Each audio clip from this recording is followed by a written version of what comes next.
Hello అండి, అందరికీ నమస్తే. మీకు ఈ వీడియో నచ్చినట్లయితే లైక్ చేయండి, షేర్ చేయండి, అలాగే ఛానల్ని సబ్స్క్రైబ్ చేసుకోండి. వంశీ వాళ్ళ అమ్మ నాన్న ఇద్దరు గుసగుసలాడుతుంటే ఇక అప్పుడే అపూర్వ అయితే ఏంటి మీలో మీరే మాట్లాడుతున్నారు, అదేంటో మాకు చెప్పచ్చుగా అని చెప్పేసి అలా అపూర్వ చెప్పగానే అంటే ఏం లేదండి, మా ఆవిడ మీరా చెల్లమ్మతో కాస్త పర్సనల్గా మాట్లాడుతుందంట అని చెప్పేసి వంశీ వాళ్ళ నాన్న అలా చెప్పగానే ఇక అపూర్వ అయితే మాట్లాడమనండి, దాంట్లో ఏముంది అని చెప్పేసి అంటుంది. తర్వాత ఏమో ఇక మీరా అయితే పక్కకు తీసుకెళ్ళి చెప్పండి వదిన గారు, నాతో ప్రైవేట్గా మాట్లాడడానికి ఏముంది, ఏదైనా మా అపూర్వ వదినతో మాట్లాడితే సరిపోతుంది కదా అని చెప్పేసి మీరా అలా చెప్పగానే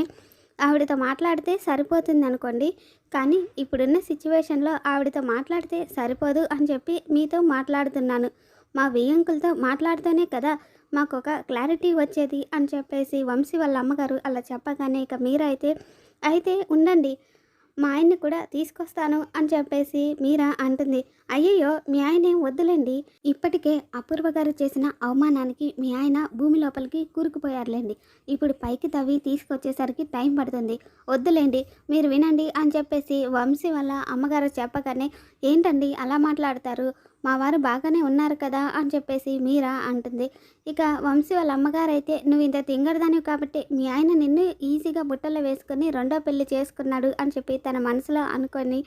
మీరా చెప్పరేంటండి అని చెప్పేసి అలా అడిగితే చెప్పడానికేం లేదండి, పెళ్ళేమో అనుకోకుండా హఠాత్తుగా జరిగిపోయింది, కానీ పెళ్ళిలో మీరు ఇస్తామన్నవేవి ఇవ్వలేదు, కానీ మీకు గుర్తుందా అండి, కారు ఇస్తామన్నారు ఇవ్వలేదు అని చెప్పేసి వంశీ వాళ్ళ అమ్మగారు చెప్పగానే మేము ఇస్తామనలేదండి మీరు అడిగారు అని చెప్పేసి మీరా అంటుంది. ఇక వంశీ వాళ్ళ అమ్మగారు అయితే అవునండి మీరు ఇస్తాము అంటేనే కదా మేము అడిగాము, ఏమేమి ఇస్తామన్నారో ఇంతకీ గుర్తుందా అని చెప్పేసి అలా చెప్పగానే ఇక మీరా అయితే గుర్తుందండి అని చెప్పి మీరా ఇక వంశీ వాళ్ళకు ఇవ్వాల్సిన లిస్టు మొత్తం అలా చెప్పగానే ఇక అప్పుడే వంశీ వాళ్ళ అమ్మగారు అయితే అన్నీ బాగానే గుర్తుపెట్టుకున్నారండి, ఇవ్వాల్సిన స్టీల్ క్యారేజ్తో సహా బాగా గుర్తున్నాయి కానీ ఇవ్వలేదు అని చెప్పేసి అలా ఆవిడ చెప్పగానే ఇక మీరా అయితే మీరు ఇప్పుడున్న పరిస్థితిని చూస్తున్నారు కదా వదిన గారు, అమ్మాయి పెళ్ళి ఆగిపోయింది, హాస్పిటల్ పాలైపోయింది, అన్నయ్య మాట అంటే మాటేనండి, 16 రోజుల పండుగ రోజు అన్నీ ఇప్పిస్తాను అని చెప్పేసి మీరా అలా చెప్పగానే ఇక అప్పుడే వంశీ వాళ్ళ అమ్మగారు అయితే అమ్మయ్య మీరు ఈ మాట అన్నారు, అదే నాకు 10,000 కోట్లు, ఇక పదండి అని చెప్పేసి అలా వస్తూ ఉంటారు. తర్వాత ఏమో శరత్చంద్ర సారీ అండి, ఆఫీస్ పనిలో పడి మర్చిపోయాను, అప్పగింతలు ఆలస్యం అవుతున్నాయి, నా కోసమే వెయిట్ చేస్తున్నట్టున్నారుగా అని చెప్పేసి అలా శరత్చంద్ర చెప్పగానే వెంకటేశ్వర స్వామి దర్శనానికి వెళ్ళినప్పుడు క్యూలో నిల్చున్నప్పుడు అది శ్రమ అని అనుకుంటామా అండి, ఇది కూడా అంతే అండి అని చెప్పేసి వంశీ వాళ్ళ నాన్న చెప్పగానే ఇక చెర్రీ అయితే మామయ్య గారు అలాంటి మాటలకు పడిపోరండి, ఏదైనా సూటిగా మాట్లాడతారు, మీరేం చెప్పాలనుకుంటున్నారో సూటిగా చెప్పండి అని చెప్పేసి చెర్రీ అలా చెప్పగానే ఇక అప్పుడే వంశీ వాళ్ళ నాన్న అయితే నాకు కూడా అదే అనిపిస్తుంది అని చెప్పి అంటూ ఉంటాడు. ఇక అప్పుడే తన భార్య సౌందర్య రాగానే ఏంటే ఏం తేల్చావు అని చెప్పేసి అలా మాట్లాడుతూ ఉంటే 16 రోజుల పండుగ రోజు అన్నీ ఇప్పిస్తామని చెప్పిందండి అని చెప్పేసి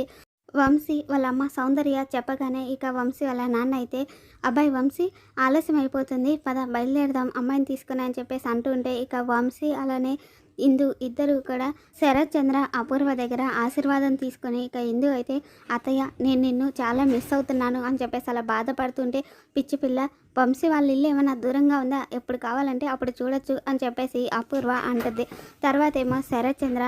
అమ్మ ఇందు నువ్వు ఇప్పుడు ఒక ఇంటికి ఇల్లాలు అయ్యావు, అటు కోడలిగా ఇటు కూతురిగా 2 పాత్రలు పోషించి ఆ ఇంటి గౌరవం ఈ ఇంటి గౌరవం నిలబెట్టే బాధ్యత నీదేనమ్మా అని చెప్పి శరత్ చంద్ర వెళ్ళి నాన్న దగ్గర కూడా ఆశీర్వాదం తీసుకో అని చెప్పగానే ఇక వంశీ ఇందు ఇద్దరు కృష్ణప్రసాద్ మీరా ఇద్దరి దగ్గర ఆశీర్వాదం తీసుకొని ఇక ఇందు అయితే ఏడుస్తూ ఉంటుంది. తర్వాత ఏమో ఇక అప్పగింతలు పూర్తి అయిపోగానే ఇక గోరింటాకు సుజాత అయితే అదే సరే కానీ అప్పు అని చెప్పేసి అలా పిలవగానే ఇక అప్పుడే అపూర్వ అయితే కోపంగా చూడడంతో అదే షార్ట్కట్లో అపూర్వ అని కాకుండా అప్పు అని పెట్టానులే అమ్మాయి అని చెప్పేసి అలా సుజాత చెప్పగానే అవసరం లేదు, అప్పుల్లో కూరుకుపోవడం నాకు ఇష్టం ఉండదు, ఏదైనా దర్జాగా బతకడమే నాకు ఇష్టం, అపూర్వ అని పిలువు అని చెప్పేసి అపూర్వ అలా చెప్పగానే అమ్మాయి ఇప్పుడు నువ్వు టాపిక్ డైవర్ట్ చేస్తున్నావు కానీ అయినా ఆ ఇందు ఏంటమ్మాయి వాళ్ళ నాన్నకి అంత ఇంపార్టెన్స్ ఇచ్చింది అని చెప్పేసి అలా సుజాత చెప్పగానే ఇక అపూర్వ అయితే అదేం లేదు పిన్ని, అది ఎలాగో వెళ్ళిపోతున్నాను కదా అని చెప్పేసి అలా యాక్టింగ్ చేసింది అంతే అని చెప్పేసి అపూర్వ అంటుంది. ఇక దాంతో గోరింటాకు సుజాత అయితే అంటే అది నీకంటే పెద్ద యాక్టర్ కదా అని చెప్పేసి అనగానే ఇక అపూర్వ అయితే చాలే పిన్ని ఇక పద అంటుంది. తర్వాతేమో శారద భూమిని హాస్పిటల్కి తీసుకెళ్తుంటే ఇక అప్పుడే పూర్ణి ఫోన్ చేస్తుంది. అమ్మ నువ్వెక్కడున్నావు, ఎలా ఉన్నావు అని చెప్పేసి అలా పూర్ణి అడుగుతూ ఉంటే, నాకు జరిగే అవమానాన్ని అన్యాయాన్ని భూమి మీ అన్నయ్య ఇద్దరు కలిసి అడ్డుకున్నారు, లేకపోతే ఈ పాటికి నేను చచ్చిపోయి ఉండేదాన్ని అని చెప్పేసి శారద అలా చెప్పగానే, అమ్మ నువ్వు అలా మాట్లాడకమ్మా, ఇప్పుడు నువ్వు ఎక్కడున్నావు అని చెప్పేసి పూర్ణి అడగగానే, జరిగిన గొడవలో భూమికి దెబ్బ తగిలి స్పృహ కోల్పోయింది, హాస్పిటల్కి తీసుకెళ్తున్నాను అని చెప్పి శారద చెప్పడంతో ఇక పూర్ణి అయితే గొడవేంటమ్మా, ఇప్పటికిప్పుడు నేను నిన్ను చూడాలి అనిపిస్తుంది, నువ్వు వచ్చేయమ్మా, భూమిని అన్నయ్య హాస్పిటల్కి తీసుకెళ్తాడు అని చెప్పి పూర్ణి చెప్పగానే, ఇంకెక్కడి అన్నయ్య కోపంతో ఆ శరత్చంద్ర ఇంటికి వెళ్ళాడు అని చెప్పి శారద అలా చెప్పగానే ఇక ఆ మాట వినగానే భూమి అయితే స్పృహలోకి వస్తుంది. ఇక శారద అయితే అమ్మ భూమి పడుకోమ్మా, హాస్పిటల్కి వెళ్దాం అని చెప్పేసి అలా అడుగుతూ ఉంటే, ఆంటీ ఇప్పుడు మీరు ఏమన్నారు, ఆయన మా నాన్న అనబోతూ అదే ఆంటీ శరత్చంద్ర అంకుల్ ఇంటికి గొడవకు వెళ్ళారా అని చెప్పేసి భూమి అడుగుతుంది. అవునమ్మా నేను ఆపలేకపోయాను, నిన్ను హాస్పిటల్కి తీసుకెళ్లటమే ముఖ్యం అనిపించింది అని శారద చెప్పగానే ఇక భూమి అయితే అన్న కారు ఆపండి అని చెప్పేసి అలా వెనక్కి ఇక పరిగెత్తుకుంటూ వెళ్తూ ఉంటుంది శరత్చంద్ర ఇంటికి. ఇక శారద అయితే అమ్మ భూమి భూమి అని పిలుస్తున్నా కానీ వినిపించుకోదు. ఇక పూర్ణి అయితే అమ్మ ఏమైందమ్మా అని చెప్పేసి అలా అంటూ ఉంటే, ఏం చెప్పను పూర్ణి, జరగబోయేది ఏం జరుగుతుందో కూడా నాకు తెలియడం లేదు, ఏమని చెప్పను అని చెప్పేసి అలా ఏడుస్తూ ఉంటుంది. తర్వాత ఏమో ఇక గగన్ శరత్చంద్ర ఇంటికి వచ్చి కోపంగా శరత్చంద్ర రే శరత్చంద్ర రారా బయటికి అని చెప్పి అలా పిలుస్తూ ఉంటే ఇక అప్పుడే అపూర్వ రావడం చూసి, పిలువు నీ మొగుడిని, ఈరోజు నీ మొగుడి చావుకి ముహూర్తం పెట్టుకొని వచ్చాను, ఈరోజు వాడు నా చేతుల్లో చచ్చాడు అని చెప్పేసి గగను అంటూ ఉంటాడు. ఇక అపూర్వ అయితే పిచ్చోడా, అక్కడ మీ అమ్మని కాపాడి ఇక్కడ నీ ప్రాణాలు పోగొట్టుకోవడానికి నువ్వే వచ్చావురా, ఈరోజు మా బావ చేతిలో నీ ప్రాణం పోతుంది అని చెప్పేసి అపూర్వ తన మనసులో అనుకుంటూ ఉంటుంది. ఇక గగన్ అయితే శరత్చంద్ర అని చెప్పేసి అలా పిలుస్తూ ఉంటే ఇక అప్పుడే శరత్చంద్ర కిందికి దిగి వచ్చి, ఏరా మదమెక్కిన ఆంబోతులాగా అలా అరుస్తున్నావేంటి, ఒళ్ళు బలిసిందా, ప్రాణం తీస్తా అని చెప్పి శరత్చంద్ర చెప్పగానే, నీ ప్రాణాలు గాల్లో కలిసిపోయేలా చేయాలనే ఫిక్స్ అయ్యి వచ్చాను అని గగను అలా అంటాడు. ఫిక్స్ అయ్యి వచ్చావో ఎందుకు వచ్చావో నాకెందుకులే కానీ ముందు పోరా బయటకని శరత్చంద్ర అంటాడు.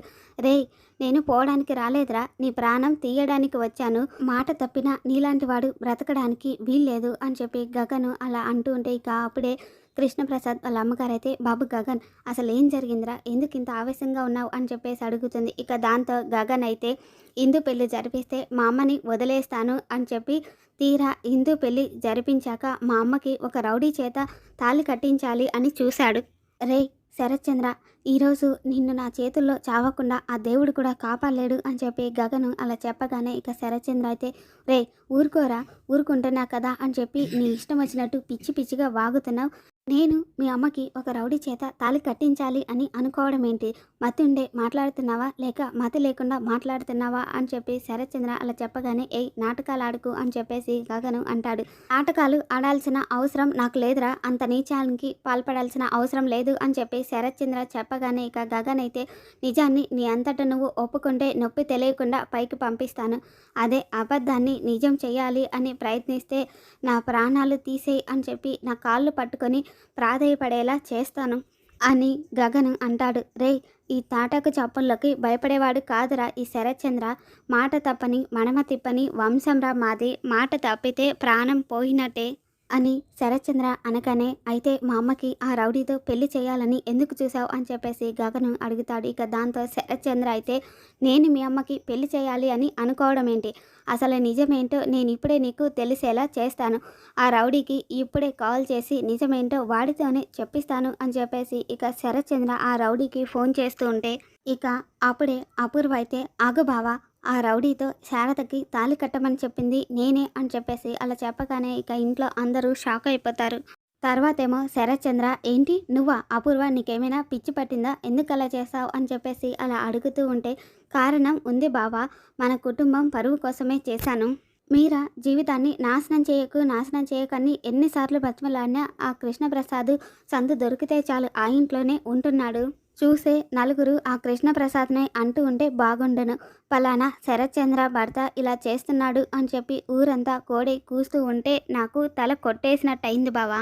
ఆ శారదని ఎన్నిసార్లు మందలించినా సిగ్గులేని బతుక్కి సంస్కృతి సంప్రదాయాలు ఎందుకుంటాయి అని చెప్పి బరి తెగించి బతుకుతోంది. నలుగురిలో చీకొడితేనైనా అవమానం తట్టుకోలేక చేస్తుంది. మన మీరాకి సవతి పోరు ఉండదు అనుకుంటే అంతకంత దిగజారి బతుకుతుంది. అందుకే ఇలా చేశాను బావా అని చెప్పేసి ఇక అపూర్వ అయితే గగన్కి కోపం తెప్పించేలా రెచ్చగొడుతూ మాట్లాడుతుంది.